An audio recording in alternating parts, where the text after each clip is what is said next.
And tonight, the suspected Appalachia school shooter and his father are both behind bars without bond. 14-year-old Colt Gray is facing 4 felony murder charges. He's accused of killing 2 students and 2 teachers Wednesday morning. Meanwhile, his father, Colin Gray, faces several charges, including involuntary manslaughter.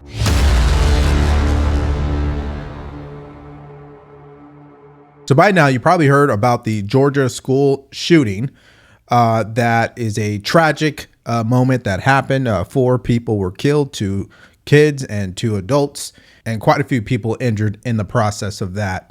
When you make everything so political, you end up looking stupid like the Associated Press when they responded to JD Vance's response to only just embarrass themselves in the end. Now, before I show you what exactly happened, if you've been living under a rock, let me show you what we're talking about. Watch. And tonight, the suspected Appalachia school shooter and his father are both behind bars without bond. 14-year-old Colt Gray is facing 4 felony murder charges. He's accused of killing 2 students and 2 teachers Wednesday morning. Colt Gray's attorney says they were not asking for bond. Because Colt is a minor, the maximum penalty he'll face is life without parole. Meanwhile, his father, Colin Gray, faces several charges, including involuntary manslaughter. The GBI says he knowingly allowed his son to have a weapon. Colin's attorneys did not request bond. The judge said if they added all his charges together, he could face nearly 180 years in prison. Parents should really watch what their kids are posting on social media and, remove any weapons in the house if they feel their student or their child is facing some type of mental health crisis. That was the current update where they have been arrested. They are behind bars without bond. They're not going anywhere. And it sparked this huge controversy around should parents be prosecuted to the fullest extent of the law when their children do something like this.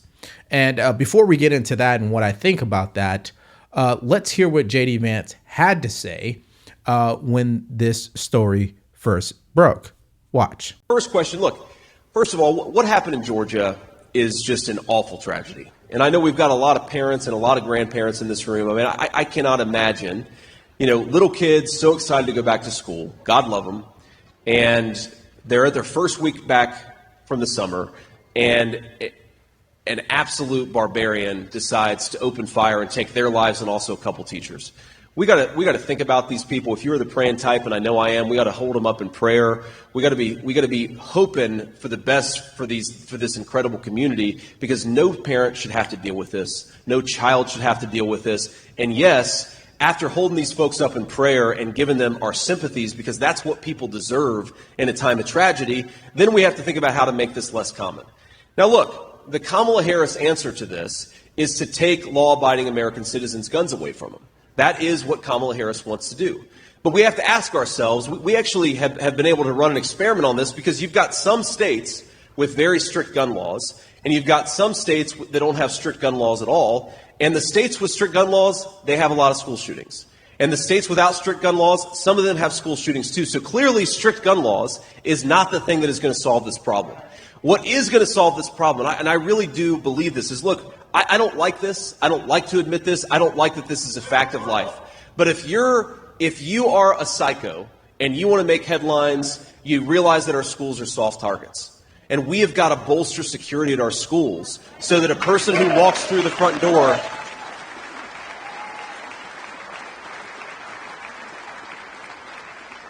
We've got to bolster security so that if a psycho wants to walk through the front door and kill a bunch of children, they're not able to. And again, as a parent, do I want my kids' school to have additional security? No, of course I don't. I don't want my kids to go to school in a place where they feel like you've got to have additional security. All right. So before we get to the media's stupid reaction to what JD Vance said, clearly he didn't say anything that was political. He did call out Kamala Harris. So technically he's at a campaign rally, so they're asking him a question. So yes, there's some politics there. But overall, his reaction and the answer to the question was pretty straightforward. I didn't hear anything in there that was disrespectful or insensitive to parents and kids and this entire tragedy that took place. In fact, I agree with everything that he said, because this is a problem. You lose either way. No parent wants to take their kids to school and see 100 different police officers and have to go through security checkpoints. I mean, no one wants to do that. But at the same time, they don't want to send their kid to a place that is not secure, that is not known to be safe. And so how do we approach that. Now, let's get to the quote that they are talking about, which is where he said a fact of life. He started making his next point, and he started that point off by saying, it's a shame that this is a fact of life, that there is psychos out there who look at schools as a soft target. That's what he said. But hey, I have common sense. I listen with both of my ears. I don't get triggered or use my emotions to react crazy like the Associated Press did. And so let's take a look at what happened with them. Okay, so let's read this. The AP just deleted this tweet to avoid getting slammed by community notes. But let's be clear about what happened here. JD Vance told reporters that he doesn't like that there are psychotic maniacs who shoot up schools and that we should respond by improving security to make schools less vulnerable targets. What did the AP do with that? Well, they twisted and cherry-picked his comments to make him seem cold and indifferent to victims. The AP is a collection of liars and propagandists dressed up as a wire service. They are dumping ground for bitter people too stupid to make it at a real publication. What trash. Now, that's what Charlie Kirk had to say. But let's take a look at the actual photo because, again, it's been deleted and edited at this point. So this is what the Associated Press did. They said, JD Vance says school shootings are a fact of life, calls for better security.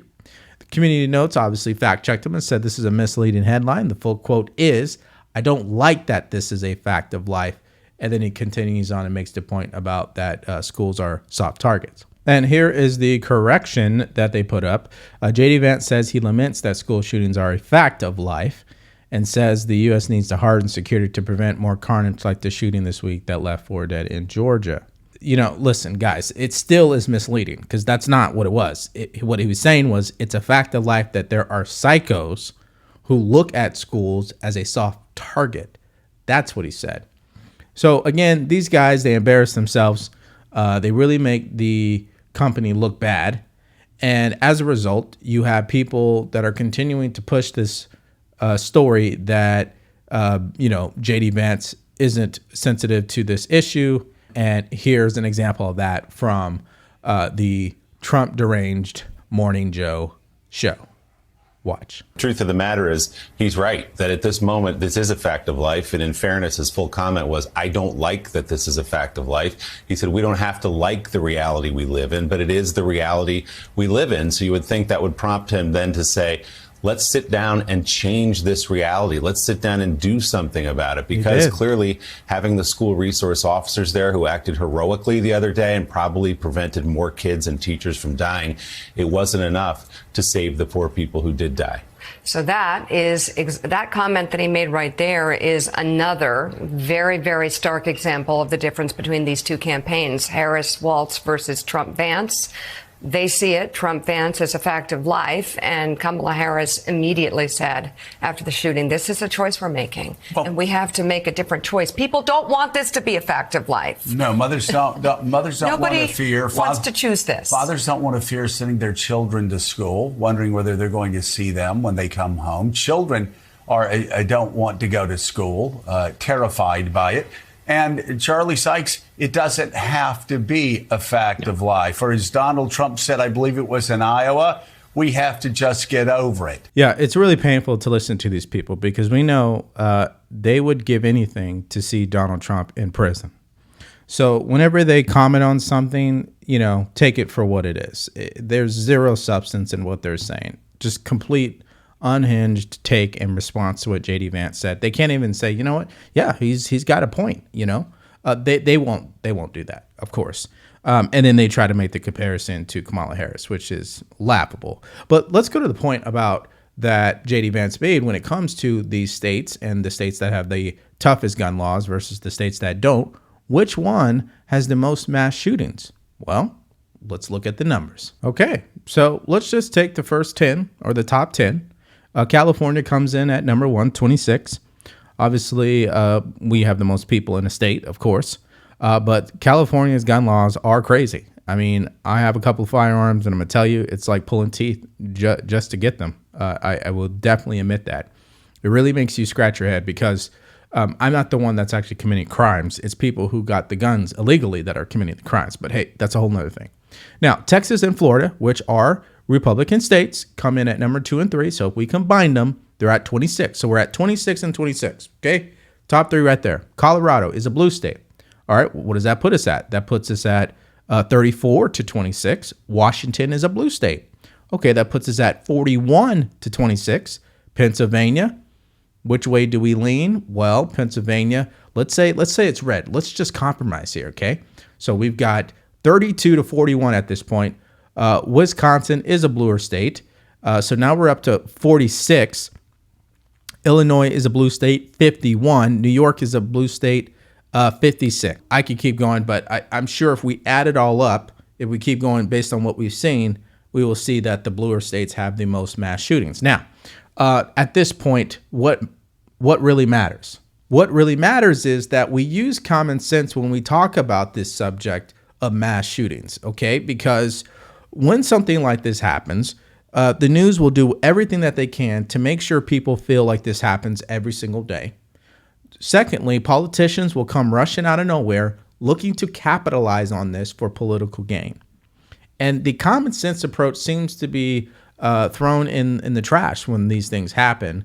And we're not able to come to the table and truly have a common sense conversation about this. Now, here's my final points and what I want to see happen, okay?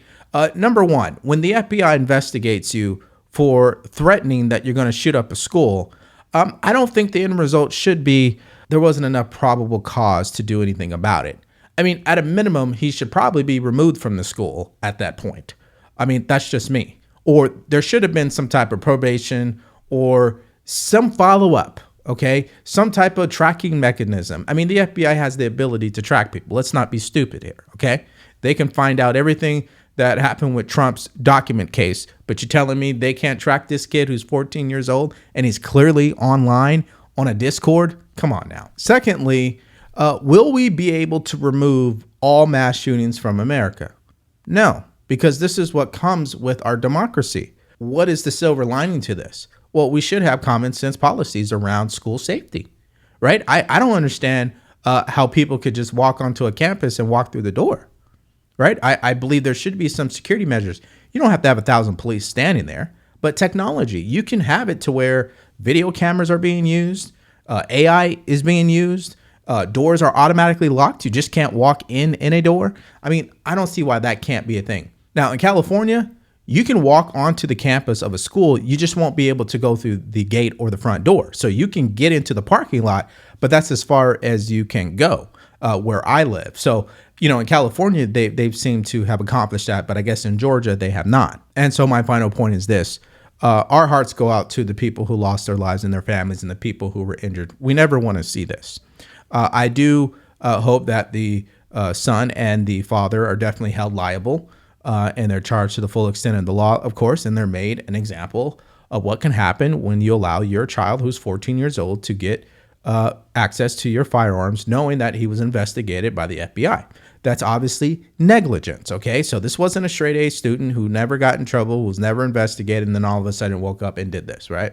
So there was definitely red flags, and usually 99.9% of the time, there are flags. And if we don't execute on those flags and respond accordingly, these things will happen. So that's my mindset. I want to hear yours. What do you guys think about this tragic shooting, of course? But more importantly, what do you think about the deranged response from MSNBC and the Associated Press when it came to JD Vance's comments on this? I want to hear what your thoughts are and more in the comment section below. Thank you for checking out the video today. Stay grateful, stay focused, and stay true. Peace.